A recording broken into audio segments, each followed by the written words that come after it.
মানে ধরেন আপনারা আপনাদের জায়গা থেকে মানে কিছু মানুষ মিডিয়া থেকে শুরু করে টকশো বিভিন্ন জায়গায় সাম্প্রদায়িক বলে মানে যাদেরকে একদম আমরা একটা কর্নার করে দিতে চেয়েছি, বাতিল করে দিতে চেয়েছি, তাদেরকে বাংলাদেশের অর্ধেকের কাছাকাছি মানুষ সমর্থন দিয়েছে।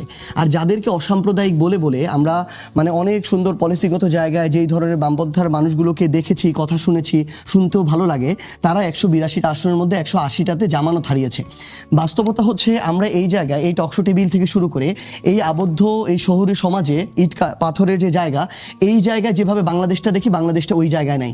বাংলাদেশের কোটি কোটি মানুষ তার জায়গায় যদি কাউকে গ্রহণ করে নেয়, আমি এই জায়গা থেকে যতই চিল্লাফাল্লা করি না কেন, বাংলাদেশের মানুষের মন থেকে তাকে আমি তুলে দিতে পারবো না। আমরা যখন এখন বিএনপিকে নিয়ে আমরা এই কথাটা কেন বলি না, তাহলে আমার এনসিপিকে এটা বলার আগে, এই এনসিপি ফিল্টার করেছে এটা বলার আগে এই জিনিসটা তো বিএনপিকে বলা দরকার যে তারা তাদের জায়গা থেকে ফিল্টারটা কেন করেছিল। এই অভ্যুত্থানে যখন তারা তাদের জায়গায় সক্রিয়ভাবে অংশগ্রহণ করলো, তখন তো আমাদের বলা দরকার ছিল যে তোমরা তো জামায়াত শিবির, তোমরা তো সাম্প্রদায়িক একটা রাজনৈতিক দল, তোমরা কেন অভ্যুত্থানে অংশগ্রহণ করবা, তোমরা চলে যাও।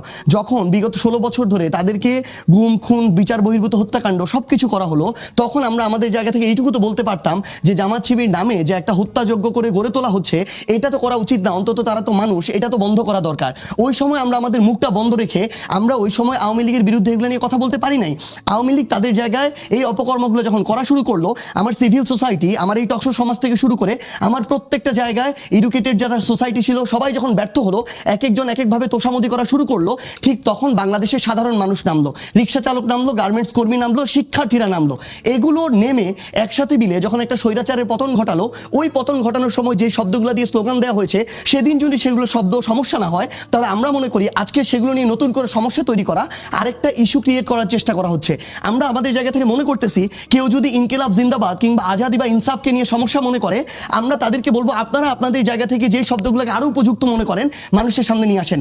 মানুষকে আমি আমার জায়গা থেকে শব্দ চাপিয়ে দিতে পারবো না, আপনারাও দিতে পারবেন না। মানুষ এটা মানুষের উপরে ছেড়ে দেন যে মানুষ সেটা গ্রহণ করবে না বর্জন করবে। আমরা এনসিপি আমাদের জায়গা থেকে মনে হয়েছে যে আমরা 54 বছরে ওই অতীত ইতিহাস ঘষামাজা করে মানুষ এগুলো এখন আর খায় না। মানুষ দেখে কে তার উপরে চাঁদাবাজি করে, মানুষ দেখে কে তার উপর হত্যাযজ্ঞ করে তুলতেছে, খুন করতেছে, হুমকি দিতেছে, মিথ্যা মামলা দিতেছে। মানুষ দেখতেছে ওই লেগুনার একজন ড্রাইভার যখন চাঁদা দিতে চায় না, কোন দলের নেতাকর্মী এসে তাকে খুন করতেছে। মানুষ দেখতেছে যে বিগত 1.5 বছরে ক্ষমতায় না এসেও কারা তাদের জায়গায় শুধুমাত্র দলীয় কামড়াকামড়িতে 200 জন মানুষ নিজেদের নেতাকর্মীকে হত্যা করছে। সো মানুষ এখন কাজের দিকে দেখে, বর্তমানের দিকে দেখে, ভবিষ্যতে কার দ্বারা মানুষ ভালো থাকবে এটা দেখে। আমরা যদি শেষ করে শুধু মাঝখানে করে রাখি, এই লাইনটা বলি, আপনি লাইনটা বললেন কারণ আমি নিজেই ভুলে যাব। আপনি খুবই জোরালো বক্তা। সেটা হচ্ছে যে আপনি যেমন বললেন যে জামাতকে এবং এই শব্দকে অনেকগুলি লোক ভোট দিয়েছে, তো মানুষ তো আবার যাদেরকে আপনি চাঁদাবাজ বলছেন, যাদেরকে আপনি বলছেন তারা 200 লোক নিজেদের হত্যা করেছে, তাদেরকে তো আরো বেশি ভোট দিয়ে দিচ্ছে। তাহলে কোনটা আমরা গ্রহণ করব? না, তাহলে এটাই মানে আপনি আপনার জায়গা থেকে ধরুন বাংলাদেশের একসাথে যেমন 40% মানুষকে বাদ দিতে পারবেন না, আবার আরেকসাথে 50% মানুষকে বাদ দিতে পারবেন না। আমরা যেমন আজকে থেকে কিছুদিন আগে বলতাম ওরা নিজেরা 4টা আসনও পায় নাই, তারা যখন তাদের জায়গা থেকে এত কিছু প্রভাবক কাজ করার পরও 67-68টা আসন পায়, এটাকেও আমরা আবার বাতিল করে দিতে পারবো না। আমরা আমাদের জায়গা থেকে ওই জিনিসটাই বলতেছি, এটা মানুষের উপরে ছেড়ে দিতে হবে। মানুষ তার জায়গা থেকে সিদ্ধান্ত নেবে কোনটা হবে কোনটা হবে না। আপনি আপনার জায়গা থেকে যখন বলেন যে বিএনপি 212টা আসন পেয়েছে, এত % ভোট পেয়েছে, তাহলে এবার শহীদ মিনারে কেন আমার ভাইয়ের রক্তে রাঙানো এটা বাজে নাই, আপনি কেন শুনেন নাই, এই দায়িত্ব তাহলে আমার বিএনপিকে দিতে হবে। এটা সরকার হিসেবে, হ্যাঁ এটাই সরকার হিসেবে তাদের ব্যর্থতা যে তারা এটা বাজাইতে পারে না। আমার কানে এটা এসেছে, আমি জানি না আপনার কানে কেন যায় নাই। তাহলে আপনার তারেক রহমানকে জিজ্ঞাসা করতে হবে যে আপনি তো কখনো দেখেন নাই যে সরকার দল, প্রগতিশীল দল, মধ্যমপন্থার দল কেউ গিয়ে শহীদ মিনারের মোনাজাত ধরেছে, কখনো দেখেন নাই। তারেক রহমান কেন ধরেছে এটা তাহলে তারেক রহমানকে জিজ্ঞাসা করতে হবে। কারণ তারেক রহমান এখন বুঝতে পারছে এই বাংলাদেশে আপনি যদি ওই প্রো ইসলামিক সেন্টিমেন্টটা ধরতে না পারেন, আপনি ডানপন্থার না হন, আপনি সেন্টার রাইট না হন, আপনি মধ্যম পন্থার হয়ে ওই সেন্টিমেন্টটাকে যদি মিনিমাম অনার না করেন, আপনি বাংলাদেশের রাজনীতির আর প্রাসঙ্গিক থাকবেন না। এই কারণে এই একই কথাকে জামাতও ধরতে পেরেছে যে তাদেরকে আবার শহীদ মিনারকে মানতে হবে, এটা যে না যায় না হইতে পারে, এটাই হইতে পারে। তারাও তাদের জায়গা থেকে হয়তো খাপ খাওয়াচ্ছে, না হলে জামাত তো এর আগে কখনো শহীদ মিনারে ফুল দিতে যায় নাই, এবার তাদের ফুল দিতে গিয়েছে। আবার আপনি দেখবেন জামাত এর আগে তাদের জায়গা থেকে এই পক্ষ ওই পক্ষের সেন্টিমেন্ট দেখছে আর ওই পক্ষ এই পক্ষের না, ওই সবাই কিছুটা মাঝামাঝি আসার চেষ্টা করছে। মানে জামাতকে আপনি যে ডানপন্থার সাম্প্রদায়িক দল বলবেন, আমি এখন ওই জায়গাটাতে দেখছি না। বরং জামাত আপনি দেখবেন ধীরে ধীরে ধীরে সেন্টার রাইটে আসার চেষ্টা করছে। আবার এই জায়গায় বিএনপির আপনি দেখবেন একটা অংশ তাদের জায়গায় জমিয়তে উলামার মতো সংগঠনগুলোকে তাদের জোটে নেয়। আপনি দেখবেন হেফাজতকে তাদের পক্ষ দিয়ে বয়ান দেয়। আবার আপনি দেখবেন তারা তাদের জায়গায় বামপন্থার রাজনৈতিক দলগুলোকেও তাদের এখানে এসে প্রতিমন্ত্রী বানায়। তার মানে তারাও তাদের জায়গা থেকে ওইটুকু বুঝতে পারছে যে আমি যদি এখন ওই প্রো ইসলামিক সেন্টিমেন্টার অন্তত সম্মান না জানাই, আমি এই বাংলাদেশের রাজনীতিতে এবার টিকে গিয়েছে, আগামীতে প্রাসঙ্গিক থাকবো না। তো আমি আমার জায়গা থেকে শুধু এইটুকু বলতে পারি যে আমরা এখন কোনো একটা কিছু ন্যারেটিভ, সেটা 20, 30, 50 বছর আগে যদি ওইটা এখন চাপায় দিতে চাই, চাপায় দেওয়া সম্ভব না। আমাদেরকে আমাদেরটা বলতে হবে, আরেকজনেরটা অ্যাপ্রোচ করবে, কিন্তু দিন শেষে মানুষ ঠিক করবে মানুষ কোনটা গ্রহণ করবে কোনটা করবে না। আমি এইটুকু আজকে এখানে বলে গেলাম, আগামীর বাংলাদেশে আমরা যেই ন্যারেটিভগুলো আজকে থেকে 10-20 বছর আগে দিয়ে মানুষকে খাইয়ে হজম করাতে পেরেছি, আগামীতে এটা কোনোভাবেই সম্ভব না। বরং মানুষ তাদের জায়গা থেকে ঠিক করবে কি করবে কি করবে না। এটা করতে পারে দেখে অভ্যুত্থানটা হয়েছে, না হলে হইতো না। আমরা থাকে সেটা মানি না তো। এবং সুকুমার রায় তো লিখেছিলেন, হাঁস ছিল সজারু ব্যাকরণ মানি না, হয়ে গেল হাঁস জারু। কেমন এটা জানি না, আমরা কিরকম বলতে পারি যে জিন্দাবাদ ইনকিলাব হয়ে গেল কি জানি না। আসলে দেখুন, এগুলোতে অনেক আলাপ হলো। আরো আরেকটু ভেতরে যদি যাই, সেটা হচ্ছে যে এই যে জামাতে ইসলামীর প্রসঙ্গে সাজিদ সাহেব ছোট করে বললেন, খুবই ছোট করে বলছি, কিন্তু খুব গুরুত্বপূর্ণ প্রসঙ্গ তিনি বলেছেন যে মানুষ এগুলো আর খায় না, কারণ বামপন্থীরা জামানত সব বাজেয়াপ্ত হয়ে গেছে, দুজনের মাত্র জামানত ঠিক আছে। খুবই সত্য কথা। কিন্তু ভোটগুলো কোথায় কোথায় পেয়েছে জামাত? রংপুরের কুড়িগ্রাম, গাইবান্ধা জেলা, পুরো জেলা শুদ্ধ, সাতক্ষীরা, আর এইদিকে শহরের অঞ্চলের যেগুলো দরিদ্র এলাকাগুলোতে এইভাবে ভোট একদম, আপনি যদি এলাকা ভিত্তিক ভোট আমরা বাছাই করি, অর্থাৎ অন্য জায়গায় তো পেয়েছে, জিততে পারে না। পরিষ্কার, এটা পরিষ্কার। এগুলো মার্জিনটা হলেও এগুলো জিতেছে তারা, ওইখানে তারা আসনগুলো পেয়েছে বেশি। এখন যে বিশ্বজুড়ে একটা জিনিস ঘটে গেছে, Syria, Iraq, Yemen, Libya, Pakistan, Afghanistan, সেখানে প্রত্যেকটা জায়গাতে আপনার গণতন্ত্রহীনতা, দুঃশাসন, অপশাসন, ধর্মীয় নানান রকম বিষয়বস্তুকে এইসবের সামনাসামনি মুখোমুখি দাঁড় করিয়ে দেওয়া হয়। মানুষের কর্মহীনতা, মানে কর্মশূন্যতা, সেটারও নিদান খুঁজে যে তোমার জন্য সামনে একটা পরকাল অপেক্ষা করছে। কাজে আমাদের এই জায়গাগুলো তো এই যে মানুষ কি খায় তাদেরকে এইগুলো খাওয়ানো হচ্ছে। এই ধর্মীয় যে রাজনীতি, আপনি দেখুন শরিয়া আইনের ব্যাপারে জামাত কি বলেছে। জামাত চলে গেছে আল জাজিরাতে যখন ইন্টারভিউ দিয়েছে, তারা বলেছে যে আমরা ধাপে ধাপে শরিয়া আইন জারি করব। আবার যখন তারা যুক্তরাষ্ট্রের সাথে কথা বলে বা মানবাধিকার সংস্থার সাথে কথা, তখন তারা বলে যে আমরা এখন আধুনিক হয়ে গেছি, আমরা প্রচলিত আইন করব। আবার বলে যে না, প্রচলিত আইন তো মাদকের মতো, আমরা এটা ধীরে ধীরে আমরা শরিয়া আইন করব। অর্থাৎ যখন যেখানে প্রয়োজন। কিন্তু আমরা এটা জানি যে গত 70 বছরের মধ্যে জামাত এই সবচেয়ে বড় রেজাল্ট করেছে, এইবার সবচেয়ে তাদের পজিটিভ রেজাল্ট আসছে, এবং এই রেজাল্ট আসে আওয়ামী লীগের অনুপস্থিতিতে। আপনি দেখুন, আওয়ামী লীগের নাম এখন বলা হবে যে ভারতীয় দোষর, কিন্তু আমাকে বলতে দিতে হবে, জামাতকে এতখানি আপনারা হাইলাইটেড করে কথা বলতে পারেন, কিন্তু আওয়ামী লীগ নিয়ে কথা বলা যাবে না, কারণ তারা গণহত্যা করেছে। জামাত যদি 30 লক্ষ মানুষের হত্যা করবার পর এত ইতিবাচক কথা বলবার সুযোগ পায়, আওয়ামী লীগ 1500 থেকে 2000 মানুষ হত্যা করার পর তাদেরকে 3 কোটি 4 কোটি লোক মানুষ এখান থেকে সমুদ্রে ফেলে দিতে হবে। এবং এই অন্তর্বর্তীকালীন সরকার এই 3-4 কোটি মানুষকে সমাজের থেকে বের করে দিয়ে একটা শক্তিকে জোর করে এই ভোটের মধ্যে বড় শক্তি হিসেবে যুক্ত করেছে। এবং এইখানে অনেক বেশি যেটা হয়েছে, আওয়ামী লীগের ভোটে অংশগ্রহণ করা উচিত ছিল। আওয়ামী লীগের ভোটে অবশ্যই অংশগ্রহণ করা উচিত ছিল, যে যদি জামাত পারে আওয়ামী লীগ কেন পারবে না। এখন এটা বললেই আপনি ভারতীয় দোষর এবং নানান রকম সন্ত্রাস করা হবে। কিন্তু কথা হচ্ছে আওয়ামী লীগের দল হিসেবে বিচার হওয়া উচিত কিনা? জামাতের যেইভাবে বিচার হওয়া উচিত, আওয়ামী লীগেরও সেইভাবে বিচার হওয়া উচিত। জামাত যদি 30 লক্ষ লোকের খুনের সঙ্গে জড়িত থেকে, পুরো দেশ এবং জাতির বিরুদ্ধে দাঁড়িয়ে থেকে, আজকে তারা মানুষ এখন খায় না, 72-এর করে নাই দেখে এই দায় আমরা এখন কেন বহন করব? আমাদের গত 54 বছরের প্রত্যেকটা দলের হাতে, প্রত্যেকটা রাজনৈতিক দলের হাতে রক্ত আছে, প্রত্যেকটা নিশ্চয়ই এই গণ আন্দোলনের মতো রক্ত নাই। এই গণ আন্দোলনে যেভাবে রক্তপাত হয়েছে মুক্তিযুদ্ধে কি এই আন্দোলনের চাইতে কম ইয়েতে গেছে? এবং সেইখানে 16 ডিসেম্বরের যে আত্মসমর্পণের দলিল, সেই দলিলের লাইনে কি লেখা আছে? পাকিস্তানি সেনা নৌ বিমান বাহিনীর পাশাপাশি সিভিল আর্ম ফোর্স এখানে আত্মসমর্পণ করলো। এই সিভিল আর্ম ফোর্স কারা? এই জামাতে ইসলামী। এই 16 ডিসেম্বর আগে 14 ডিসেম্বরে বাড়ি বাড়ি থেকে বুদ্ধিজীবীদের ধরে নিয়ে গেছে কারা? এই জামাতে ইসলামীর ছাত্র সংগঠন, ছাত্র সংঘ। এই আলবদর আল শামস, এই আলবদর আল শামসের ভাই হচ্ছে শিবির। সেই শিবিরের লোকজন আজকা 24 আগস্টের পরে বলতেছে আমরা গুপ্ত ছিলাম। এই তারা পরবর্তীতে ডাকসুর ভিপি হয়েছে। কাজে এই শিবিরের সাথে এই জামাত ইসলামের যে সম্পর্ক, এই সব কিছু মিলিয়ে আজকে বলা হচ্ছে মানুষ এগুলো খায় না। মানুষ কি খায়? রকাটা খায়। মানুষ এই রাজনীতি খায়, ধর্মের রাজনীতি খায়। আমরা আসলে একটুখানি আমরা আবার বিষয়ে ফিরে আসার চেষ্টা করি। সেটি হচ্ছে যে আমরা কিন্তু আরেকটি প্রবণতা লক্ষ্য করছি। আমরা ভাষার রাজনীতিতে আছি, আমরা যেতে পারছি না অন্য জায়গাতে, কারণ মাহবুব বেশ আবেগী হয়ে উঠেছেন। না আবেগী না, যুক্তি আছে, অবশ্যই যুক্তি আছে। যুক্তি খালি আপনি আমি এখন একটু সার্ভিসের কাছে যাই। হ্যাঁ, এই প্রশ্নটা আমরা করব। আমরা দেখছি যে ভাষার শুদ্ধতা রক্ষার প্রশ্ন যখন আসে, তখন বাংলা ভাষার শুদ্ধতা নিয়ে বলতে গেলেই আমরা শুনেছি যে না, এটা মানুষ তো এইভাবে বলছে না, মানুষ যেভাবে বলছে ওইভাবে বলতে হবে। এই রাবেন্দ্রিক ভাষা, এই নদিয়ার বাংলা, এই বাংলা আমরা বলবো না, এটা বলবো না, ওটা বলবো না, আমরা আমাদের মতো করে বাংলা বলবো। কিন্তু আমরা লক্ষ্য করছি যে নামাজ আমরা সবসময় বলেছি এটাকে সালাত বলতে হবে, কারণ নামাজ অশুদ্ধ, এটা অন্য ভাষা, এটা আরবি না। আমরা দেখছি রোজা আমরা বলবো না, আমরা সিয়াম বলবো, কারণ এটা আরবি। আমরা সেহরি সবসময় বলতো, আমাদের বাপদাদাকে শুনেছি, কিন্তু এখন আমরা বলছি সাহরি, কারণ এটা শুদ্ধ না। রমজান না, এটা রামাদান। হ্যাঁ, অসুবিধা নাই। আসলেই শুদ্ধতা অশুদ্ধতার প্রশ্নে রমজান না, এটা রামাদান। কিন্তু প্রশ্নটা হচ্ছে নিজের ভাষা শুদ্ধতা নিয়ে চিন্তা নাই, কিন্তু রমজান না রামাদান এটা নিয়ে এত চিন্তা কেন? এইটাও একটা প্রশ্ন, আমাদের অনেকেরই প্রশ্ন, যে নিজের ভাষার শুদ্ধতা নিয়ে বলতে গেলেই এমনকি একজন উপদেষ্টাও ছিলেন, উনি বলতেন যে ভাষা যেটা দিয়ে লোকে কথা বলে সেভাবেই ছবি বানাইতে হয়। তো ভাষা যেটা দিয়ে লোকে কথা বলে ওইটা দিয়ে ছবি বানাইতে হলে তো অনেকে তো এটাও বলবে যে তাহলে অন্য ভাষার শুদ্ধতা নিয়ে আমাদের এত চিন্তা কেন?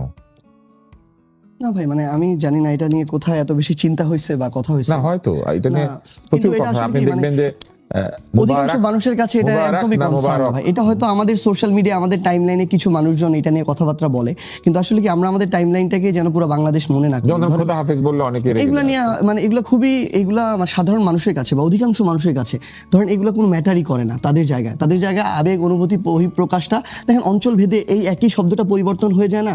উত্তরাঞ্চলে যে শব্দটা, সিলেট অঞ্চলে কিন্তু ওই শব্দটা না। রোজার ক্ষেত্রে মনে করেন সাপোজ, বা অন্য যে কোনো একটা গতানুগতিক শব্দ, চলছি ফিরছি খাচ্ছি, এই শব্দগুলো, কিংবা চিটাগাংয়ে গিয়ে আরেকটা পরিবর্তন হয়ে যায়, ময়মনসিংহে গিয়ে আরেকটা হয়। সো এই আঞ্চলিক এই ভাষা বা যার যেখানে যেটা সহজবোধ্য, ওইটা আমরা মনে করি কি আমাদের এখন সোশ্যাল মিডিয়াটাকে আমরা মনে করি এটাই বাংলাদেশ, এটাই বিশ্ব। আমার টাইমলাইন মনে করেন 20 জন মানুষ এটা নিয়ে একটু শুরু করে দিছে কামড়ি, আমরা মনে করি এটাই মনে হয় পুরো বাংলাদেশে চলছে। কিন্তু অধিকাংশ মানুষের কাছে এগুলো তো ইম্পর্টেন্ট না, বরং মানুষের কাছে যে যেটা যার কাছে সহজবোধ্য, যেটা দিয়ে আবেগ অনুভূতি এগুলো বহিঃপ্রকাশ করা যায়, তারা তাদের জায়গায় আমার মনে হয় সহজভাবে ওইটাকে একসেপ্ট করে। এবার আমরা একটু অন্য প্রসঙ্গে যাই। হ্যাঁ, প্লিজ। আমরা অনেকক্ষণ থেকে চেষ্টা করছিলাম, আমাদের মহামান্য রাষ্ট্রপতিকে সাক্ষাৎকার দিয়েছেন, তিনি একটি পত্রিকাতে বলেছেন কিছু কিছু বিষয়ে তিনি বেশ উষ্মা প্রকাশ করেছেন। তার মধ্যে একটি হচ্ছে তিনি বলেছেন যে তাকে বিগত অন্তর্বর্তী সরকার পদে পদে অসম্মান করেছে এবং তিনি কিছু অসম্মানের উদাহরণ দিয়েছেন। আপনার কি মনে হয়, আপনি কি সাক্ষাৎকারটা পড়েছেন? করেছি। হ্যাঁ, তাহলে আপনি কি বলবেন এই বিষয়ে? আসলে কি তাকে পদে পদে অসম্মান করা হয়েছিল? রাষ্ট্রপতি তো একটা পদ, আসলে ব্যক্তি এক জিনিস আর পদ তো আরেক জিনিস। পদ কিন্তু সাংবিধানিকভাবে কিছু সম্মান প্রত্যাশা করে। যখন অধ্যাদেশ জারি করাতে হয়েছে, আদেশ জারি করাতে হয়েছে, তাকে কিন্তু দিয়ে আদেশ জারি করানো হয়েছে, কিন্তু তখন তার এই সাংবিধানিক পদকে সম্মান করা হয়েছে।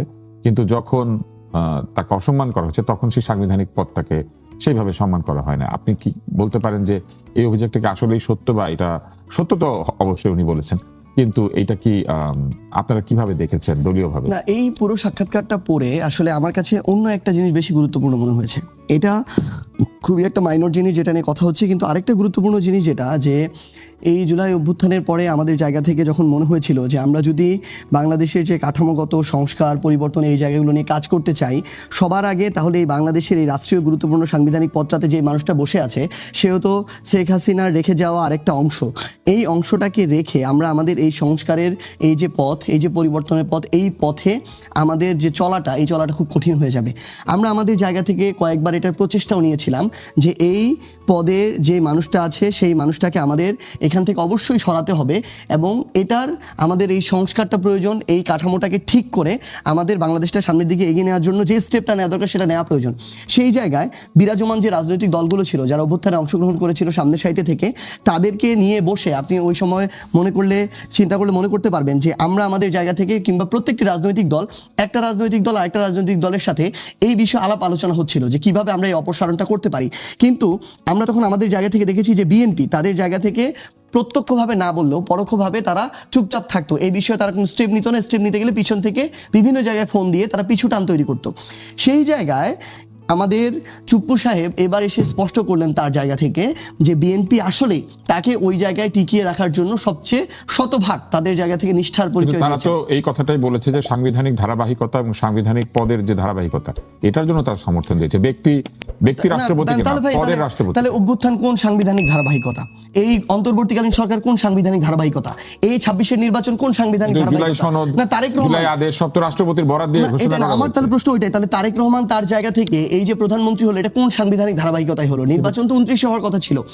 আমরা বরং আপনি যে জিনিসটা বললেন এটাই আমাদের কথাটা ওই জায়গাতেই ভাই, এটা আসলে কি মানে আমরা আমাদের জায়গা থেকে এটা দুঃখজনক, এটা আমাদের এই দায় আমি স্বীকারও করি যে আমাদের এই অভ্যুত্থানটার পরে আমাদের জায়গা থেকে ওইটুকু ভূমিকা যেটুকু আমাদের পালন করা দরকার ছিল, যে স্টেপটা নেওয়া দরকার ছিল, আমাদের অভিজ্ঞতার ঘাটতির জায়গা থেকে বলেন কিংবা বিভিন্ন অসহযোগিতার কারণ থেকে বলেন, আমরা এগুলো করতে পারি নাই দেখে আজকে এই টকশো টেবিলে কিংবা কালের কণ্ঠর ওই সাক্ষাৎকারে কিংবা এই বিভিন্ন গুরুত্বপূর্ণ মিডিয়া হাউসের এখন টপিক হয়ে উঠেছে শেখ হাসিনার আমলের রাষ্ট্রপতির সাক্ষাৎকার। এটা আমাদের ব্যর্থতা, বরং তার জায়গা ওই জায়গা হওয়া দরকার ছিল শেখ হাসিনার জায়গায়, তাকেও বিচারের আওতায় নিয়ে আসা দরকার ছিল, কারণ তিনিও ওই রাষ্ট্রপতির পদটাতে বসে চেয়ারটাতে বসে শেখ হাসিনাকে স্বৈরাচারী শেখ হাসিনা হতে সহযোগিতা করেছেন। উনি এককভাবে এটা হইতে পারে না, এটা একটা কাঠামো তাকে ওই সাপোর্টটা দিয়েছিল। তো আমরা বরং আমাদের জায়গা থেকে মনে করি এটাই আমাদের দুর্দশা, এটা আমাদের ব্যর্থতা, যেই কারণে আজকে আমরা এই টপিকটা নিয়ে কথা বলতেছি।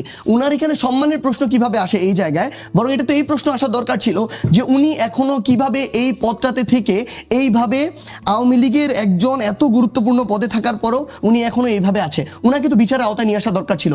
বাংলাদেশে যেই মানুষগুলো এই অভ্যুত্থানে এই গণহত্যার সাথে সরাসরি সম্পৃক্ত ছিল সেই মানুষগুলোকে তো বিচার আওতায় নিয়ে আসা দরকার ছিল। আমাদের যখন কথা বলার বিষয় হওয়া দরকার যে নির্বাচনের পর দিন থেকে এই নির্বাচন, ভাই একটু আগে বললো না, আমি এখানে একটা জিনিস অ্যাড করি, এই নির্বাচনে আওয়ামী লীগ অংশগ্রহণ করেন, এটা সম্পূর্ণ ভুল কথা। এই আওয়ামী লীগের শুধু আওয়ামী লীগের কিছু মাথা অংশগ্রহণ করে নাই, কিন্তু ওই মাথাগুলো নির্বাচন মেকানিজমে সরাসরি অংশগ্রহণ করেছে। আমি জানি না বিএনপির কেউ কারো জায়গা থেকে সরাসরি শেখ হাসিনা আমরা কিংবা আপনাকে- শুধু শেষ করি, হ্যাঁ, আমরা আপনাকে এই পর্যায়ে ফেরত আসবো, আপনি এই লাইনটা শেষ করেন। হ্যাঁ মানে আমার এখন মানে এটা আমরা জানি না যে বিএনপির একদম ঊর্ধ্বতন পর্যায়ের কেউ আওয়ামী লীগের ঊর্ধ্বতন পর্যায়ের মানুষদের সাথে বৈঠক করে এই নির্বাচনটা হচ্ছে বিএনপি প্লাস আওয়ামী লীগের একটা সমন্বিত নির্বাচন, মাঠের ভোটও ওই কথাটাই বলে, না হলে কোনোদিন বিএনপি এককভাবে এই নির্বাচনে জয়ী হয়ে সরকার গঠন করতে পারতো না।